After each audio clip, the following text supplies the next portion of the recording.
Hello ladies, gents, and everyones. It is Thursday, July 21st, and we're here to talk about this week's space and astronomy news. Y'all, I recorded this entire video and then realized I hadn't pressed record, so take two.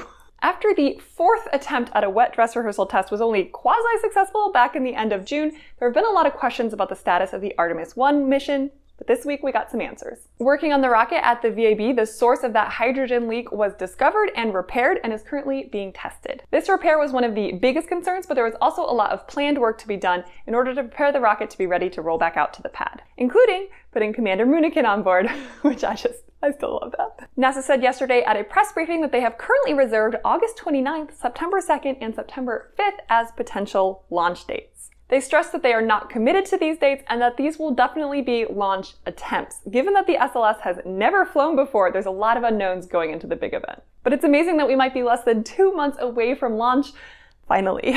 Lux-zeplin is not an off-brand cover band, it's actually the largest ever dark matter detector. Basically, it's a huge tank of liquid xenon located deep underground in an attempt to detect elusive interactions between atomic nuclei and WIMPs, which are weakly interacting massive particles, a prominent candidate for dark matter. The detector started working for the first time back in December of last year, and this month they released their first results. As you may have guessed, no, they did not find any dark matter. But this null result places new constraints on the possible properties of WIMPs, and this is only the beginning for the LZ. They have 3 to 5 more years planned to take data to attempt to pin down this elusive particle. Happy hunting.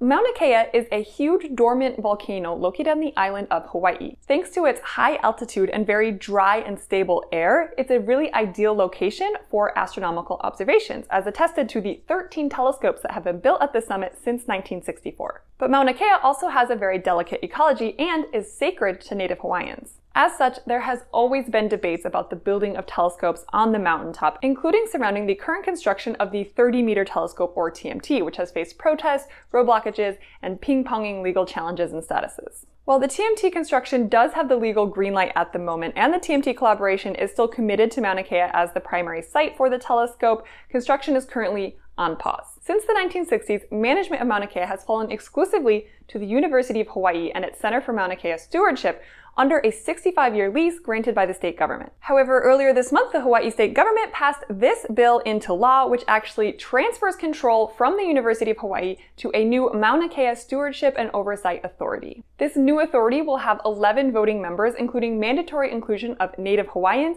and representatives from other fields, including astronomy. The board's authority is effective July 1st, 2023, but full transfer of responsibilities won't be completed until July 1st, 2028. Many are hopeful that this new framework will provide a way forward to balance competing interests for the future of the mountaintop. Unless this is the first time you've been on the internet since last Monday, you probably already know that JWST finally released its first full color images. Apparently, between July 11th and 14th, there were 1.4 million social media mentions of Webb Telescope, and honestly that seems low to me given what I saw, but my social media feeds are probably a little biased. So these are the photos, and I honestly don't have that much to add about them. They're absolutely gorgeous, and it makes me so happy to see JWST finally taking data after so many years. I am working on a longer video about how these images were made, since many of you were curious about that, so keep an eye out. And while these 5 images have received a lot of attention and were carefully chosen and created to highlight all of the abilities of the telescope, it's still been taking other data. See this image of Jupiter, which was included in a commissioning report about the telescope, or this image of the Carina Nebula, which includes MIRI data in addition to just the NIRCam data, which was in the first image. So yes, JWST is officially open for business. We love to see it. It wasn't just the images that the JWST team released. They also released this report, Characterization of JWST Science Performance from Commissioning. The report is 60 pages long and it's linked below, so feel free to peruse it at your leisure, but the main takeaway is this. JWST is fully capable of achieving the discoveries for which it was built. And that's actually an understatement, because the report goes on to say, the science performance of JWST is better than expected.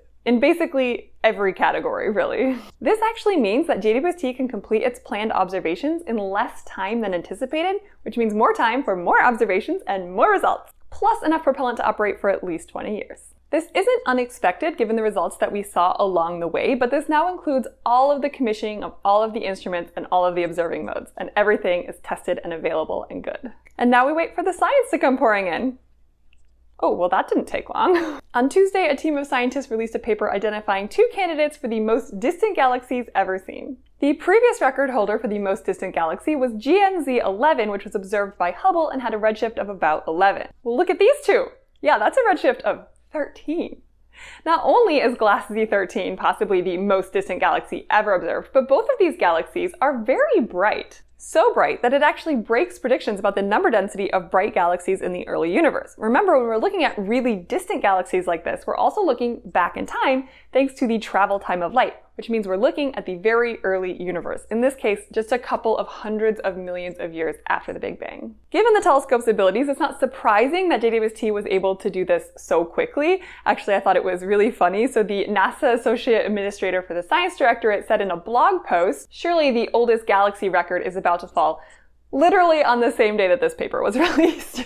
Now, it should be noted that the redshift of GNZ11 was measured using spectroscopy, while these 2 galaxies have their redshifts measured using photometry. I won't go into the details, but basically, spectroscopic redshift is a lot more accurate, so there is more work to be done on exactly characterizing the distance of these galaxies, but this is still really exciting and just the beginning for the JWST. Well, that's it for this week. I swear the first take was better, but we got through it, so thank you so much for joining me. I hope you enjoyed, and I will see you again next week. Have a good one. Bye!